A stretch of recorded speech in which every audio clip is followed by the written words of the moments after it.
This is the story of a man named Stanley. Stanley worked for a company in a big building where he was employee number 427. Employee number 427's job was simple. He sat at his desk in room 427 and he pushed buttons on a keyboard. Orders came to him through a monitor on his desk, telling him what buttons to push, how long to push them, and in what order.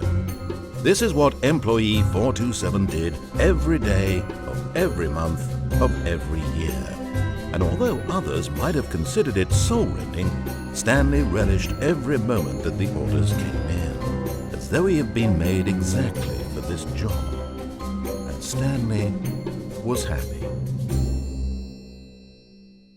And then one day, something very peculiar happened. Something that would forever change Stanley. Something he would never quite forget. He had been at his desk for nearly an hour when he realized that not one single order had arrived on the monitor for him to follow. No one had showed up to give him instructions, call a meeting, or even say hi. Never in all his years at the company had this happened, this complete isolation. Something was very clearly wrong. Shocked, frozen solid, Stanley found himself unable to move for the longest time. But as he came to his wits and regained his senses, he got up from his desk and stepped out of his office.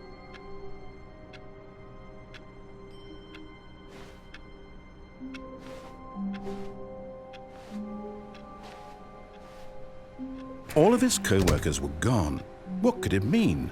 Stanley decided to go to the meeting room. Perhaps he had simply missed a memo.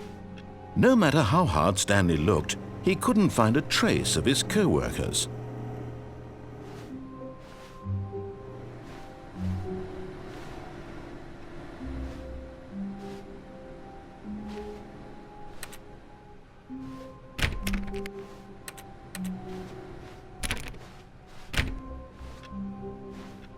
Stanley went around touching every little thing in the office, but it didn't make a single difference, nor did it advance the story in any way.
When Stanley came to a set of 2 open doors, he entered the door on his left.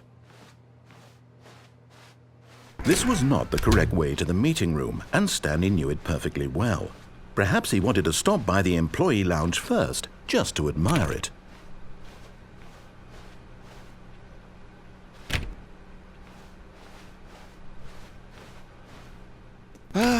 Yes, truly a room worth admiring. It had really been worth the detour after all, just to spend a few moments here in this immaculate, beautifully constructed room. Stanley simply stood here, drinking it all in.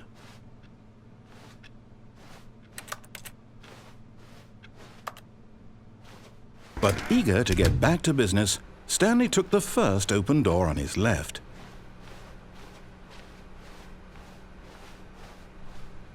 Stanley was so bad at following directions, it's incredible he wasn't fired years ago.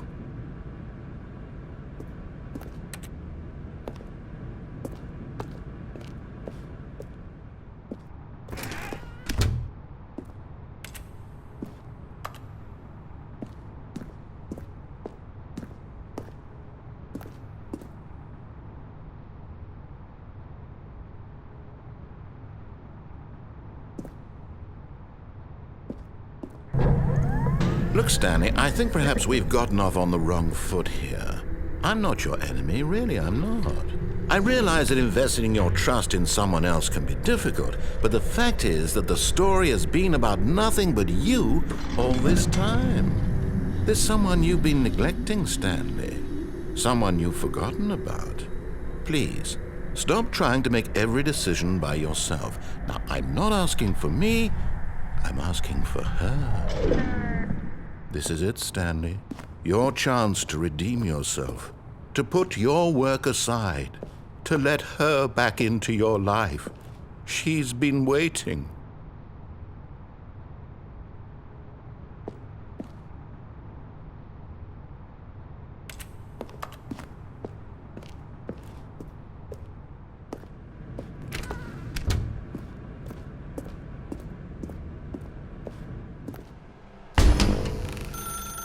That's her, Stanley. You need to be the one to do this, to reach out to her. If you can truly place your faith in another, then pick up the phone.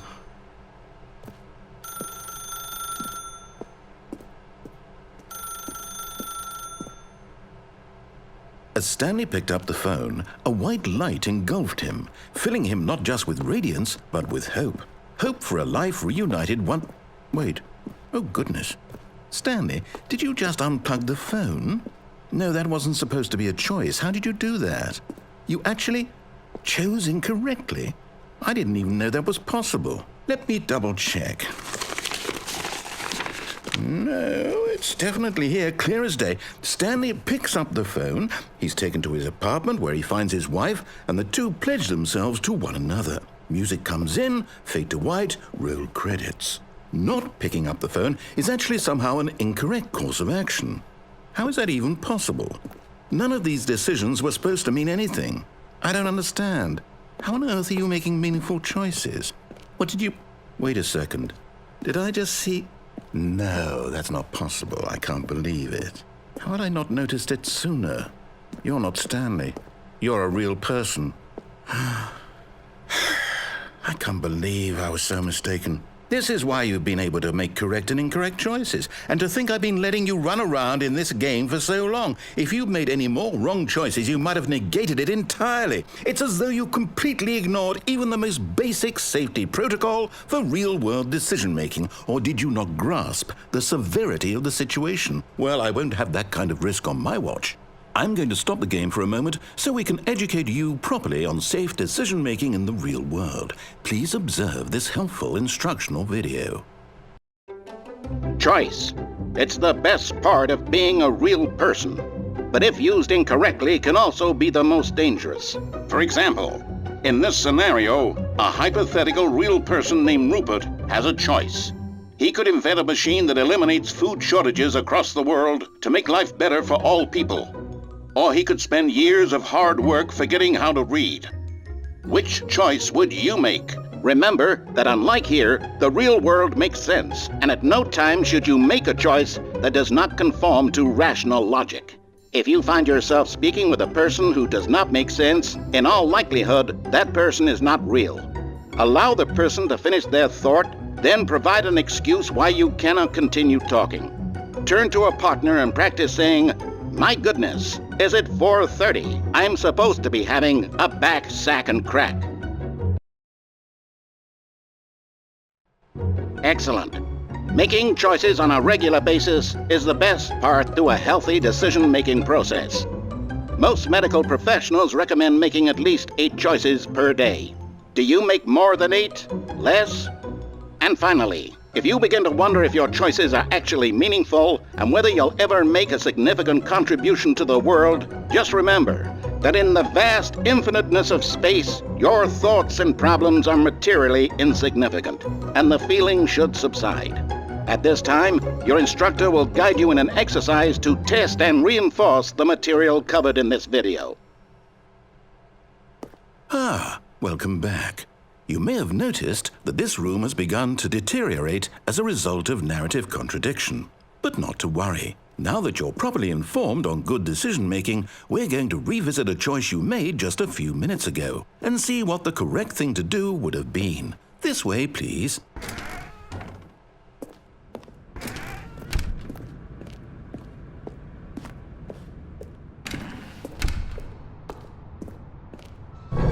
Now that we know your choices are meaningful, we can't have you jumping off the platform and dying. Imagine the main character dying senselessly halfway through the story. That story would make no sense at all. We just need to get you home as soon as possible before the narrative contradiction gets any worse. Unfortunately, it seems this place is not well equipped to deal with reality.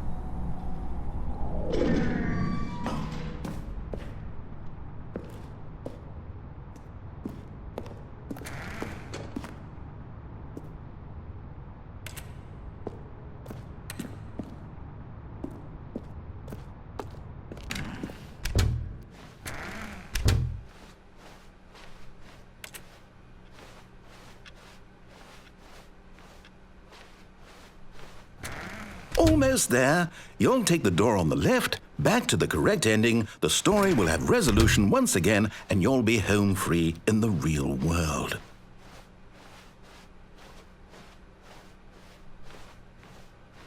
Now remember, all you need to do is behave exactly as Stanley would. That means choosing responsibly and always putting the story first. I'm quite sure you'll be up to the task. Just follow my lead and you'll be fine. All right. When Stanley came to a set of 2 open doors, he entered the door on his left. No! Why did you do that? Quickly, hurry back in the other direction. Perhaps we're not too late.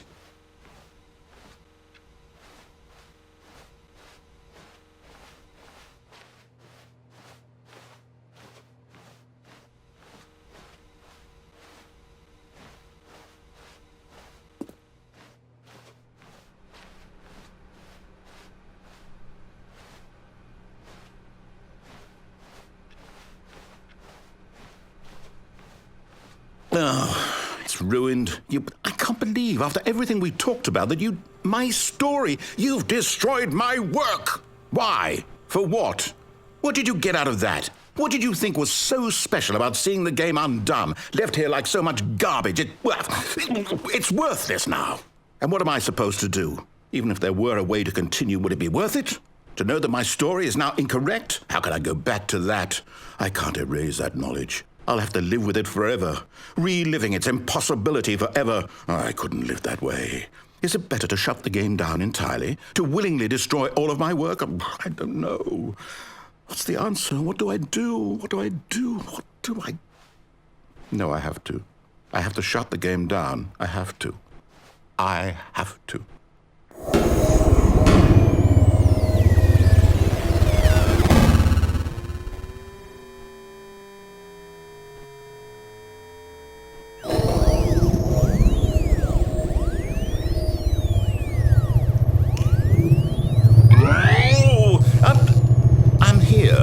I'm still here in this pile of rubbish, with you, who thought you were so clever.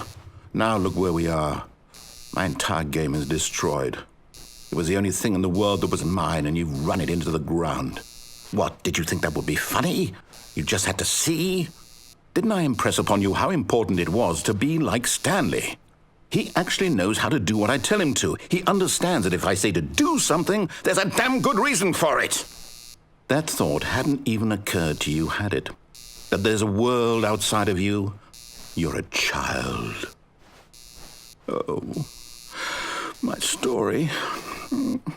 If you'd just gone through the door on the left, you would have seen it. There was a whole underground facility. You would have destroyed it and been victorious. It would have been so perfect. I worked so hard on it. I tried so hard to make... behave exactly as Stanley would. That means choosing responsibly and always putting the story first. I'm quite sure you'll be up to the task. Just follow my lead and you'll be fine. All right. When Stanley came to a set of 2 open doors, he entered the door on his left. No! Why did you do that? Quickly, hurry back. Behave exactly as Stanley would. That means choosing responsibly and always putting the story first. I'm quite sure you'll be up to the task. Just follow my lead and you'll be fine. All right.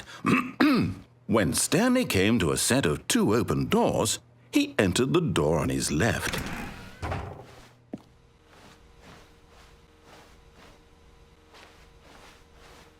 No! Why did you do that? Quickly, hurry back. Behave exactly as Stanley would.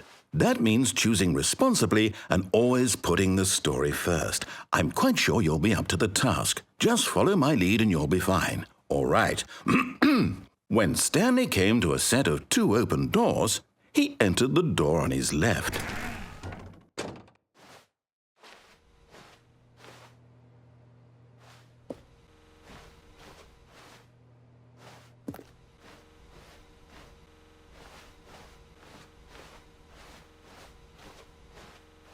No! Why did you do that? Quickly, hurry back. Behave exactly as Stanley would. That means choosing responsibly and always putting the story first. I'm quite sure you'll be up to the task. Just follow my lead and you'll be fine. All right. When Stanley came to a set of 2 open doors, he entered the door on his left.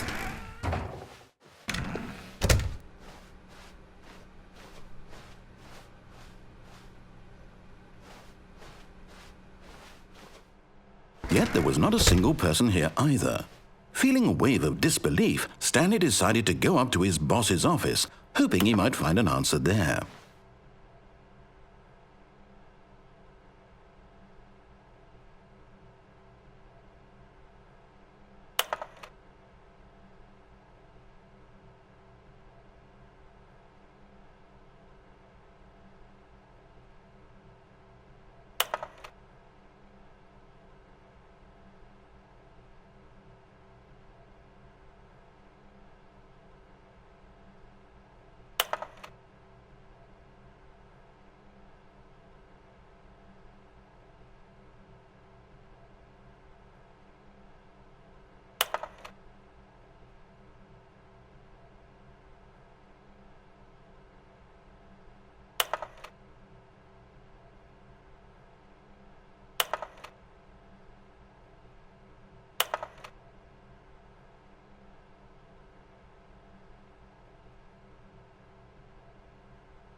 Coming to a staircase, Stanley walked upstairs to his boss's office.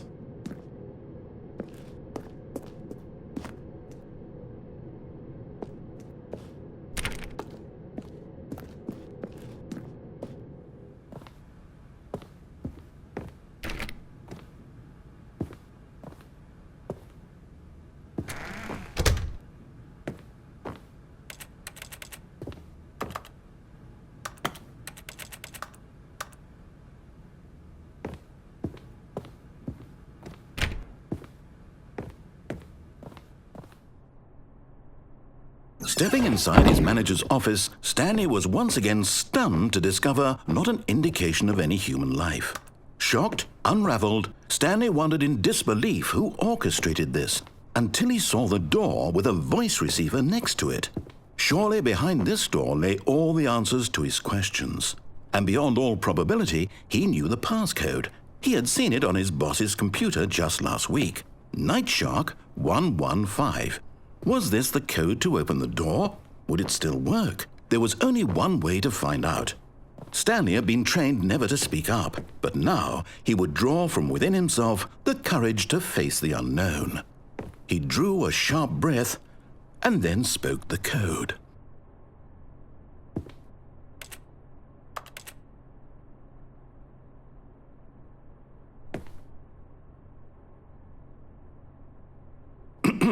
Stanley spoke the code.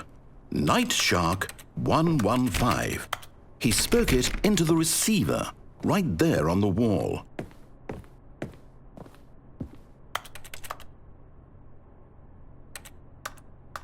I'm sorry, is there a problem?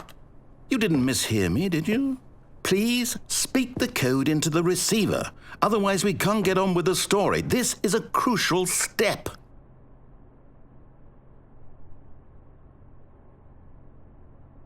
Okay, fine, you're not going to do it, but you know what?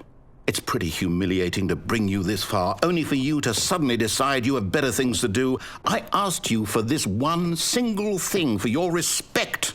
The kind of respect Stanley shows for his choices. He knows what it means to take a story seriously. If you didn't want to see what I had to show you, then why did you come here? You had a choice, you know. You could have gone through the door on the right. You could have done whatever the hell you wanted over there. Why did you come this way? Speak. Say something to me. Explain yourself, you coward. You... When Stanley came to a set of 2 open doors, he entered the door on his left. Stanley? Hello? Are you... Is everything okay? Stanley, please. I need you to make a choice. I need you to walk through the door. Are you listening to me? Can you hear me? Is everything all right? Stanley, this is important. The story needs you. It needs you to make a decision. It cannot exist without you. Do you understand me? Whatever choice you make is just fine. They're both correct. You cannot be wrong here. We can work together. I'll accept whatever you do. I simply need you to take that step forward, please. Choose. Do something. Anything.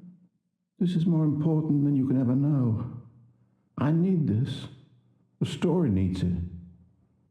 So, you hear me? Are you there? Are you listening to this? Stanley, are you there? Okay. It's okay, I can wait. You need time to decide. Time to make sure your choice is correct. That is the best choice. That's all right. I'll wait for you to decide what's the right thing to do. Take as much time as you need.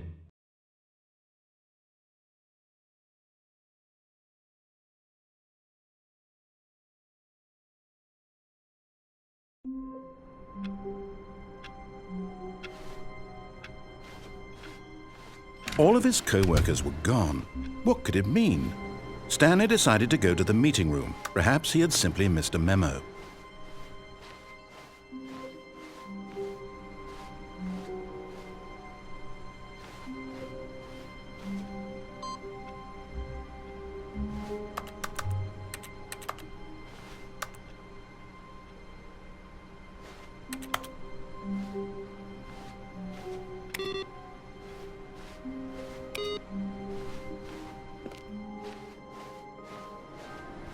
No matter how hard Stanley looked, he couldn't find a trace of his co-workers.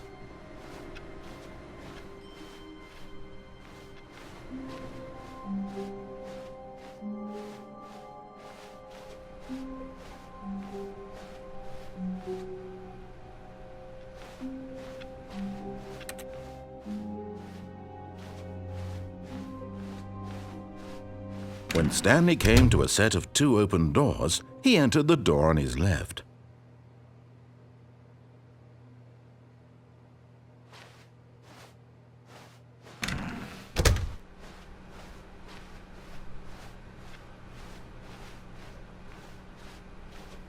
Yet there was not a single person here either. Feeling a wave of disbelief, Stanley decided to go up to his boss's office, hoping he might find an answer there.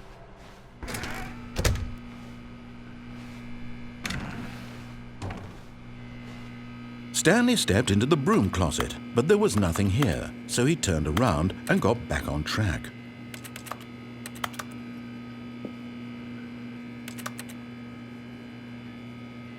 There was nothing here. No choice to make, no path to follow, just an empty broom closet. Coming to a staircase, Stanley walked upstairs to his boss's office.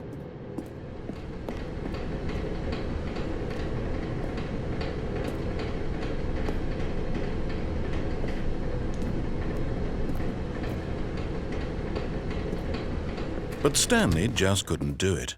He considered the possibility of facing his boss, admitting he had left his post during work hours. He might be fired for that.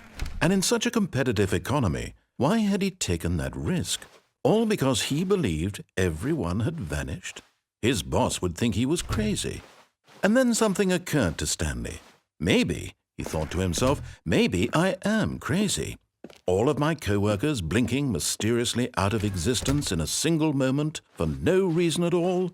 None of it made any logical sense. And as Stanley pondered this, he began to make other strange observations. For example, why couldn't he see his feet when he looked down? Why did doors close automatically behind him wherever he went? And for that matter, these rooms were starting to look pretty familiar. Were they simply repeating? No, Stanley said to himself, this is all too strange. This can't be real. And at last, he came to the conclusion that had been on the tip of his tongue. He just hadn't found the words for it. "I'm dreaming!" he yelled. "This is all a dream."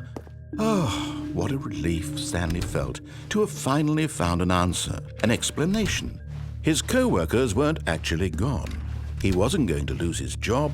He wasn't crazy after all. And he thought to himself, I suppose I'll wake up soon. I'll have to go back to my boring real-life job pushing buttons. I may as well enjoy this while I'm still lucid.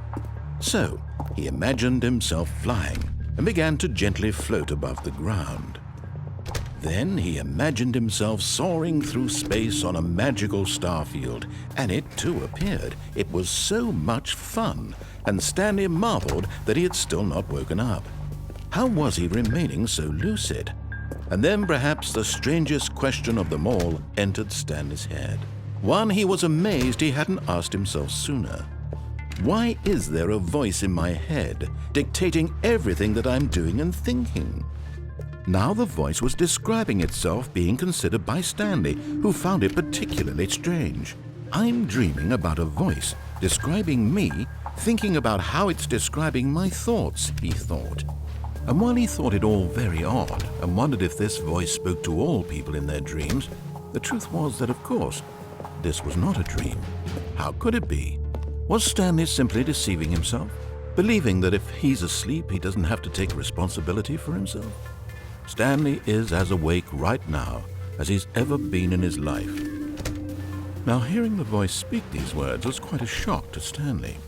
After all, he knew for certain, beyond a doubt, that this was in fact a dream.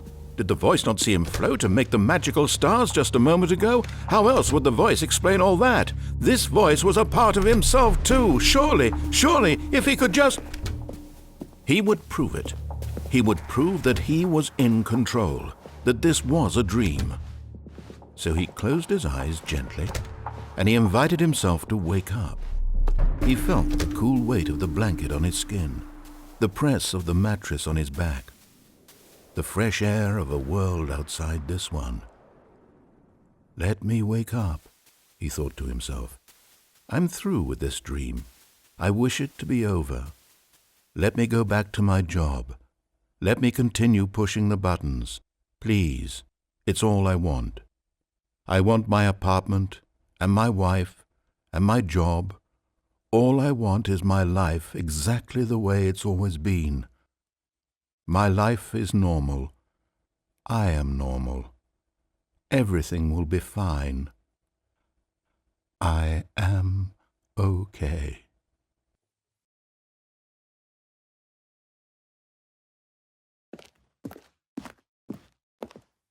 Stanley began screaming. Please, someone, wake me up. My name is Stanley. I have a boss. I have an office. I am real. Please, just someone tell me I am real. I must be real. I must be. Can anyone hear my voice? Who am I? Who am I? And everything went black.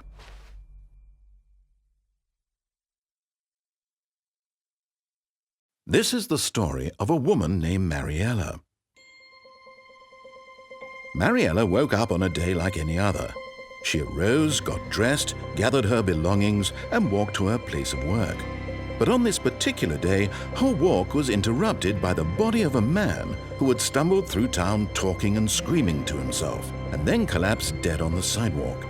And although she would soon turn to go call for an ambulance, For just a few brief moments, she considered the strange man. He was obviously crazy. This much she knew. Everyone knows what crazy people look like. And in that moment, she thought to herself how lucky she was to be normal. I am sane. I am in control of my mind. I know what is real and what isn't. It was comforting to think this, and in a certain way, seeing this man made her feel better. But then she remembered the meeting she had scheduled for that day, the very important people whose impressions of her would affect her career, and by extension, the rest of her life. She had no time for this, so it was only a moment that she stood there, staring down at the body. And then she turned and ran.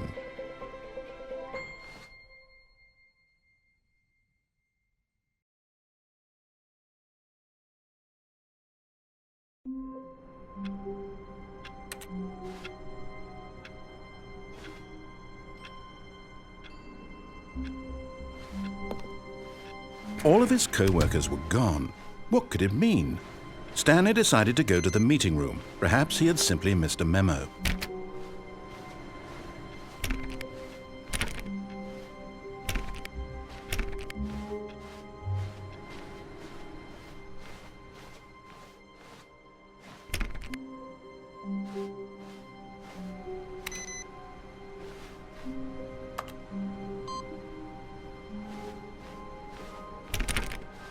Stanley went around touching every little thing in the office, but it didn't make us. Stanley clicked on literally every single door in the office, because he doesn't pick up well on cues from his environment.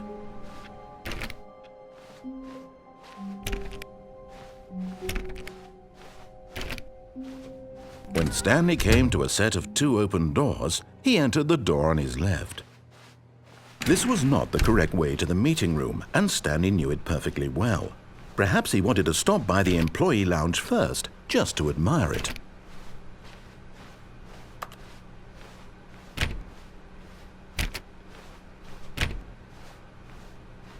Wow, yes, this room. What a beautiful room. What a gorgeous. But eager to get back to business, Stanley took the first open door on his left.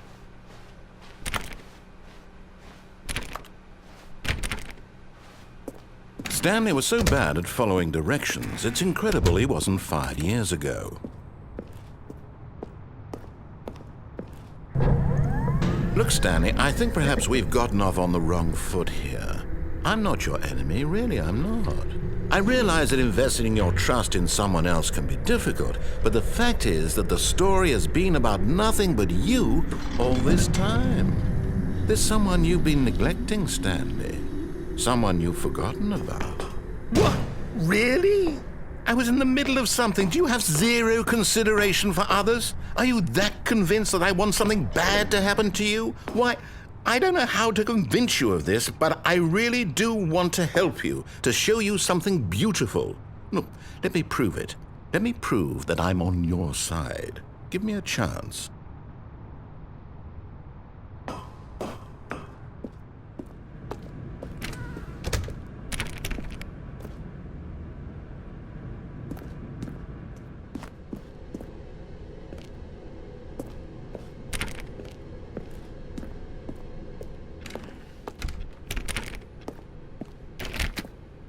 Now listen carefully, this is important. Stanley walked through the red door. Aha, perhaps you misunderstood. Stanley walked through the red door. I still don't think we're communicating properly. Stanley walked through the red door. All right, fine, go ahead, Stanley. You want to know so badly what's out there? You want to find out what lies at the end of this road you've chosen? Well, don't let me stop you. You see? There's nothing here. I haven't even finished building this section of the map because you were never supposed to be here in the first place. Broken rooms, exposed developer textures. Is this what you had wanted? Was it worth ruining the entire story I had written out specifically for you? Do you not think I put a lot of time into that? Because I did. And in the end, it was all for nothing. Because this is what you wanted to see. Help me here, Stanley. Help elucidate these strange and unknowable desires of yours. What would have made this game better? What did you want to see? Vehicles? Skill trees? Work with me. You've given me absolutely nothing so far. Tell you what, let me take a stab in the dark at a new design and you can give me some feedback. There we go. A third option. This already feels leaps ahead of where we were before. Go ahead, Stanley. Take it for a spin.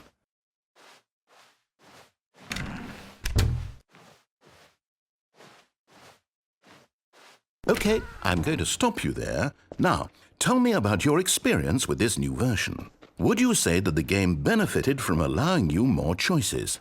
Feel free to be honest. I'm looking for some real critical feedback here. Okay, so we're getting somewhere. Clearly there's something here that speaks to you. If I can be honest here, I really don't have any idea where I'm going with this. This whole third door thing was just a stab in the dark.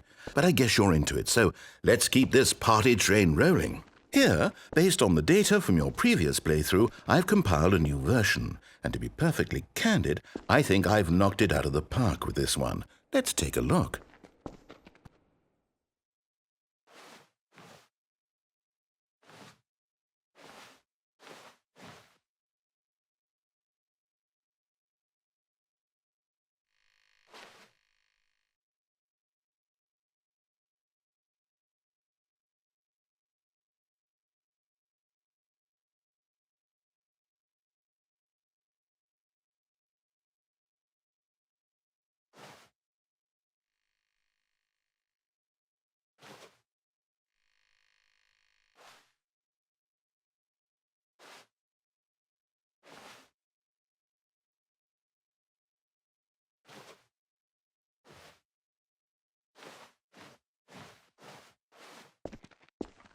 Now, would you say that competitive leaderboard helped you feel motivated to keep walking through doors? Again, honest answers, please. Hey, I nearly forgot. I've got a prototype of a new game I've been working on, and now would be a lovely opportunity to give it some playtesting. You wouldn't mind taking a look at it, would you? Perfect. Let me boot it up. In this game, the baby crawls left towards danger. You click the button to move him back to the right, and if he reaches the fire, you fail. It's a very meaningful game, all about the desperation and tedium of endlessly confronting the demands of family life. I think the art world will really take notice. But of course, the message of the game only becomes clear once you've been playing it for about 4 hours. So why don't you give it 4 hours of play to make sure it's effective? Be sure to keep notes on your experience.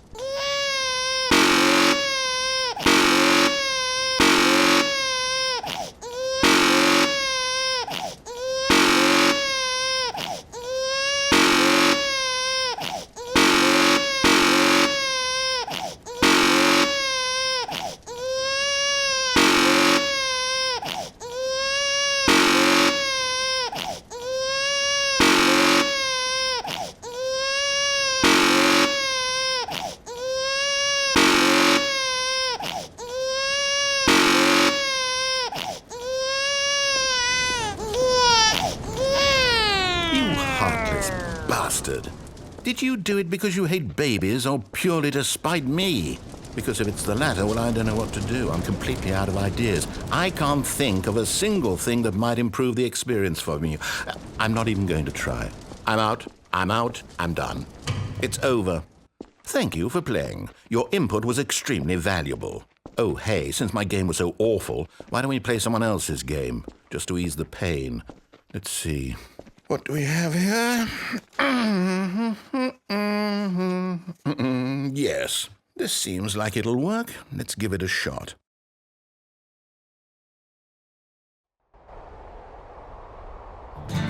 Aha! Fascinating. What do you think this game is about, Stanley? What's our backstory? What is our motivation? Well, it seems obvious to me that you are meant to play as a creepy man spying on innocent civilians below you from up high in your creep tower, perhaps for some sort of twisted erotic purpose. Yes, that must be it. What a fascinating venture into the experience of total mental depravity. So far, I love everything about this game, Stanley. And it seems there's even more. Come, let's venture outward and see what else is out there.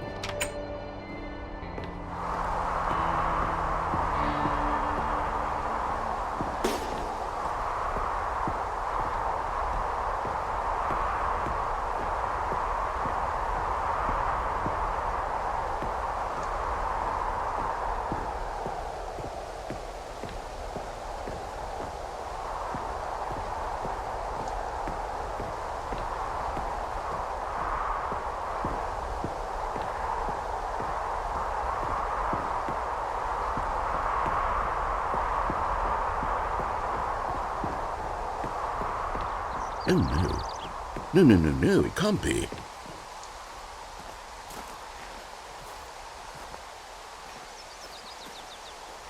It is. It's an open world game. Good God, quickly block it off. Oh, thank goodness, Stanley. What a close call. You nearly wandered off into that thing, that big, open, just wandering around, no right or wrong directions, no path to follow. You can just go in any... Oh, thank heavens we avoided it. We're out of the woods now, Stanley. Okay, I'm going to get us out of here. Let's find another game. Preferably something with walls. Something with nice, big, insurmountable walls. Okay, I think this will be just the thing.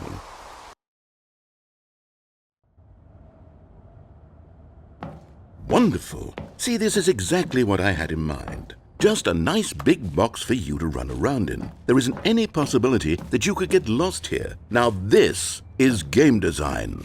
Stanley, if you manage to get lost in this game, I will be phenomenally impressed. Okay, so what exactly do we do here? Let's see. There are lots of cars here in the back, but obviously there's no racetrack. Okay, I'm seeing that there's a ball of some kind back here. Is this game sports ball? Stanley, I think it's sports ball. Oh, what fun. We shall run the bases and do a touchdown together? Yes, I think surely we must. Okay, Stanley, here's the ball. Have fun.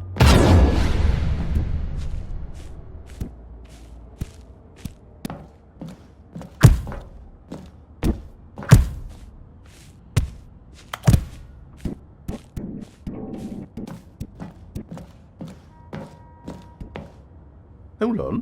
What are you doing?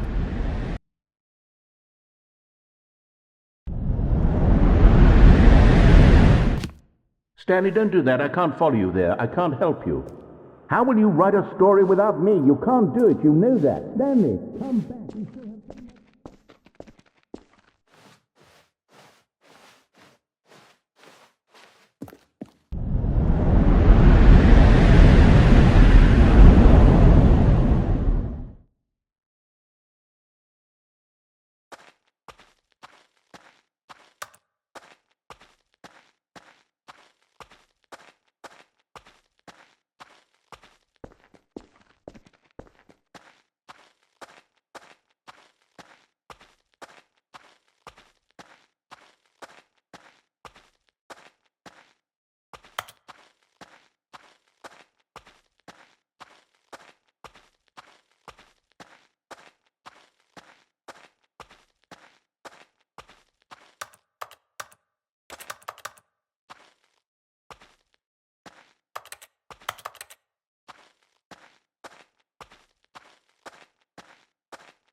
I wonder what he found. If what he wanted was to be the leading man in his own story, well, perhaps he's gotten it, down in wherever he is right now. I wonder if he's happy with his choice, and if he's learned the heavy cost that comes with it. He'll understand soon what I was trying to tell him. He needs me. Someone who will wrap everything up at the end, to make sense out of the chaos and the fear and the confusion. That's who I am. That is what I mean to this world. Oh, yes. Yes, I'll be back. There's no other way. Once this ends, after it all comes to a close, then I'll be back. The end will be here soon. Very soon. I can wait.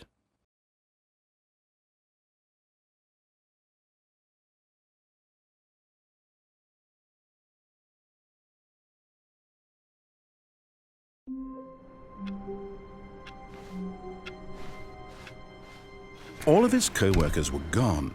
What could it mean? Stanley decided to go to the meeting room. Perhaps he had simply missed a memo. No matter how hard Stanley looked, he couldn't find a trace of his co-workers.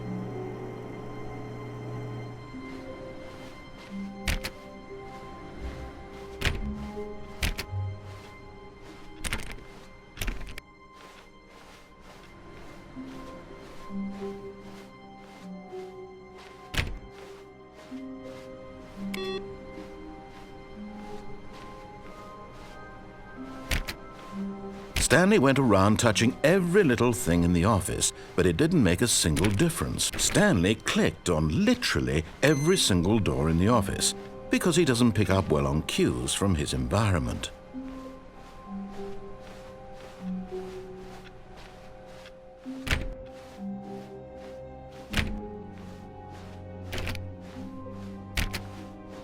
When Stanley came to a set of 2 open doors, he entered the door on his left. This was not the correct way to the meeting room, and Stanley knew it perfectly well. Perhaps he wanted to stop by the employee lounge first, just to admire it.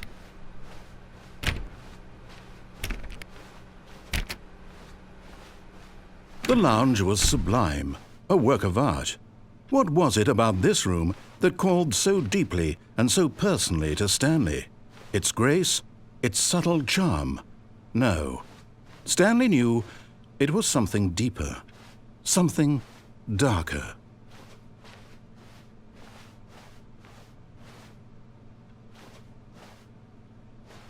Yeah. But eager to get back to business, Stanley took the first open door on his left.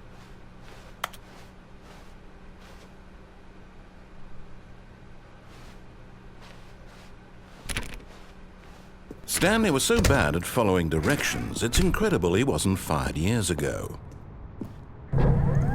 Look, Stanley, I think perhaps we've gotten off on the wrong foot here. I'm not your enemy, really, I'm not. I realize that investing your trust in someone else can be difficult, but the fact is that the story has been about nothing but you all this time. There's someone you've been neglecting, Stanley. Someone you've forgotten about. Please. What? Really? I was in the middle of something. Do you have zero consideration for others? Are you that convinced that I want something bad to happen to you? Why, I don't know how to convince you of this, but I really do want to help you, to show you something beautiful. Look, let me prove it. Let me prove that I'm on your side. Give me a chance. Now listen carefully, this is important. Stanley walked through the red door. Oh, thank God you are willing to listen to me. Do you see that I really have wanted you to be happy all this time? The problem is all these choices. The two of us always trying to get somewhere that isn't here. Running and running and running, just the way you're doing right now. Don't you see that it's killing us, Stanley? I wanted to stop. We would both be so much happier if we just stopped. And I think I have a solution. Here, let me show you.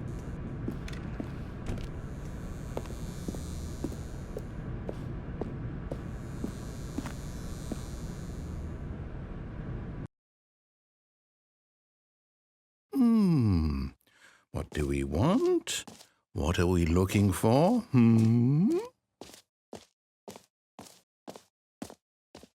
Here. Yes. Oh, it's beautiful, isn't it? If we just stay right here, right in this moment with this place, Stanley, I think I feel happy. I actually feel happy.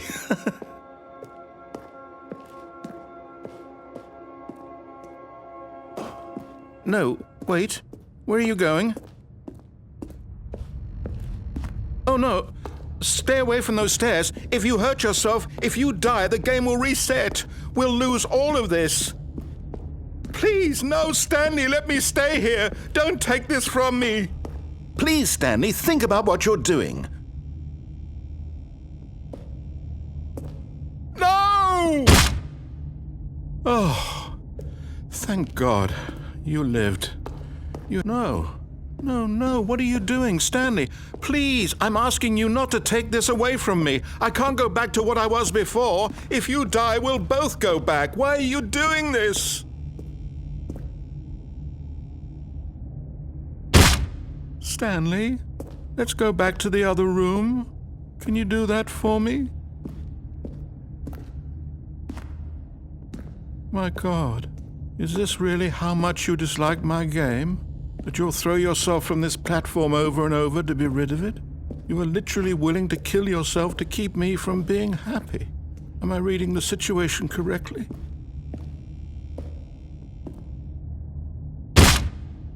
Or maybe you're just getting a kick out of it.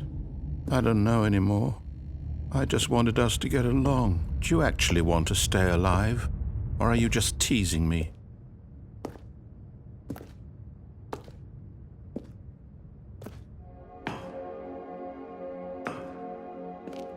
I wanted us to be happy here, Stanley. I really did.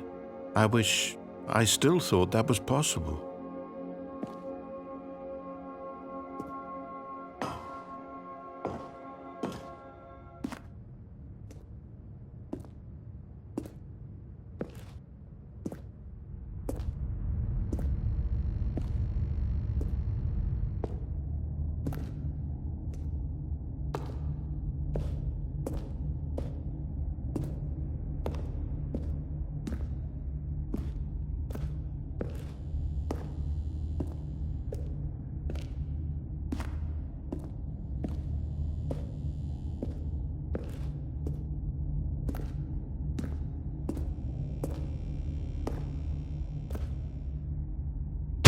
Is it over? It's going to restart, isn't it? I'm going back.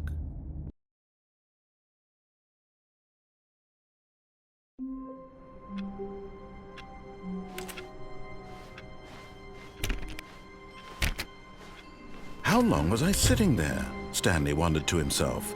Minutes? Days? Centuries? Did something crucial happen while my senses were turned? He made a note to be more careful with time from now on.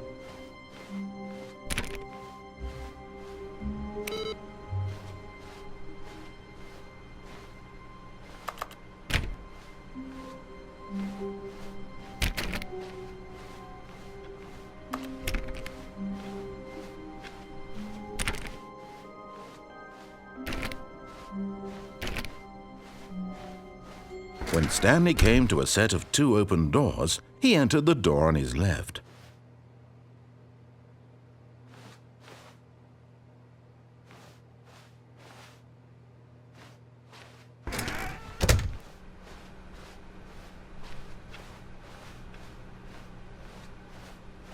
Yet there was not a single person here either. Feeling a wave of disbelief, Stanley decided to go up to his boss's office. Coming to a staircase, Stanley walked upstairs to his boss's office.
Stepping into his manager's office, Stanley was once again stunned to discover not an indication of any human life. Shocked, unraveled, Stanley wondered in disbelief who orchestrated this. What dark secret was being held from him? What he could not have known was that the keypad behind the boss's desk guarded the terrible truth that his boss had been keeping from him. And so the boss had assigned it an extra secret PIN number, 2845. But of course, Stanley couldn't possibly have known this.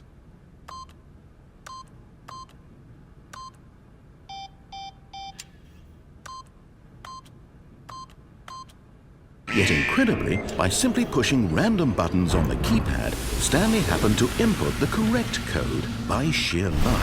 Amazing! He stepped into the newly opened passageway.